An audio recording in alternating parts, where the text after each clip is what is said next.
प्रचार सभेच्या निमित्ताने व्यासपीठावर उपस्थित सर्व मान्यवर, या ठिकाणी मोठ्या संख्येने उपस्थित माझ्या लाडक्या बहिणींनो आणि लाडक्या भावांनो, मित्रांनो, 20 तारखेला विधानसभेची निवडणूक होऊ घातली आहे आणि महाविकास आघाडीच्या वतीने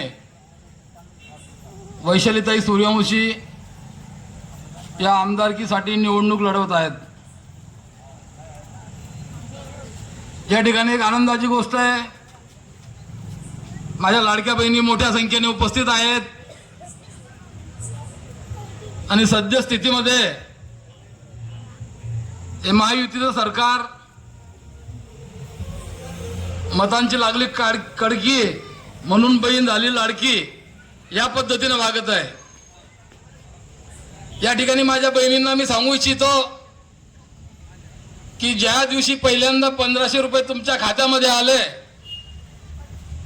नेमकं त्याच दिवसापासून बरोबर महागाई वाढण्यास सुरुवात झाली। पहिल्यांदा तेलाचे भाव 25 रुपये किलोने वाढले नेमकं त्याच दिवशी, नंतरच्या काळात परत 25 रुपयांनी म्हणजे 50 रुपयांनी खाण्याचं तेल महाग झालं, तूर डाळ महाग झाली, खोबरं महाग झालं। एकंदरीतच तुम्हाला जे 7,500 रुपये मिळालेत ते सगळे दिवाळीचं जे काही फराळ पाणी होतं त्याच्यामध्ये जिरून गेले। हे मी तुम्हाला सांगण्याची गरज नाही आहे, महिला हिशोब चोख ठेवत असतात पुरुषांपेक्षा, तर त्याचा काही असा फायदा झाला नाही आहे। मी तर या ठिकाणी महिलांना सांगू इच्छितो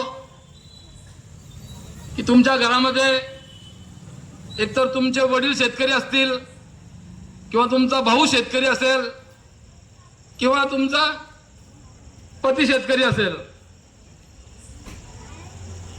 या 3 वर्षामध्ये या महायुती सरकारने, मोदी सरकारने शेतकऱ्यांची परिस्थिती अत्यंत वाईट अशी केली आहे।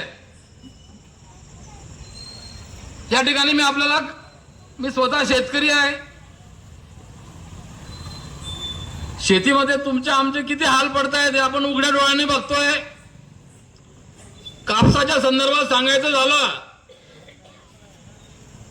तर 2 वर्षापूर्वी या सरकारने आपल्या महाराष्ट्रामध्ये, आपल्या देशामध्ये मोठ्या प्रमाणावर कापूस उपलब्ध असताना सुद्धा ऑस्ट्रेलियामधनं मोठ्या प्रमाणात कापसाची आयात केली